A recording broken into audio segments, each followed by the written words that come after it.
আমার এই কথাটি বিশেষ করে সিলেট মহানগর এবং সিলেট বিভাগের নেতৃবৃন্দ এবং সকল কর্মী ভাইদেরকে আমি জানাচ্ছি নির্দেশক্রমে যে আগামীকাল দীর্ঘ প্রতীক্ষা, নেতাকর্মীদের মধ্যে উচ্ছ্বাস, আবেগ সমস্ত কিছু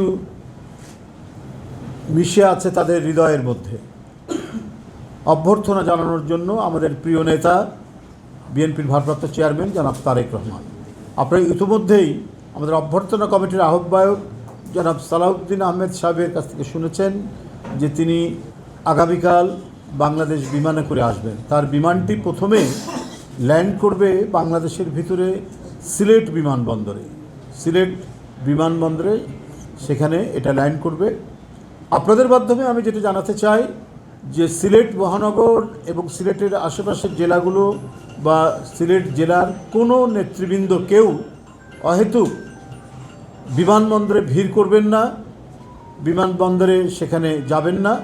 উনি ওই বিমানেই ঢাকায় এসে পৌঁছাবেন এবং ঢাকায় উনাকে আমরা এখানে তার আয়োজনের যে প্রস্তুতি নিচ্ছি তাকে তিনি আসবেন, এসে তার মা দেশনেত্রী বেগম খালেদা জিয়া আমাদের গণতন্ত্রের প্রতীক, সংগ্রামের প্রতীক, এদেশের এক মহান জাতীয় নেতা, তিনি আজ জীবন সন্ধিক্ষণে, জীবন সংকটে এভারকেয়ার হাসপাতালে রয়েছেন।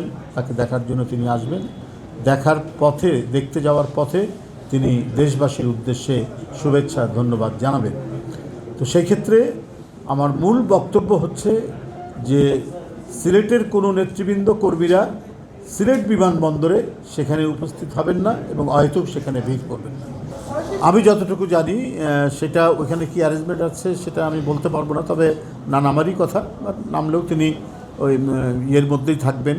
আমি ওই বিষয়টা এখনও জানি না, ওখানে নামবেন কি নামবেন না, তবে সেখানে আমাদের নেতাকর্মীরা কেউ ভিড় করবেন, যাবে না।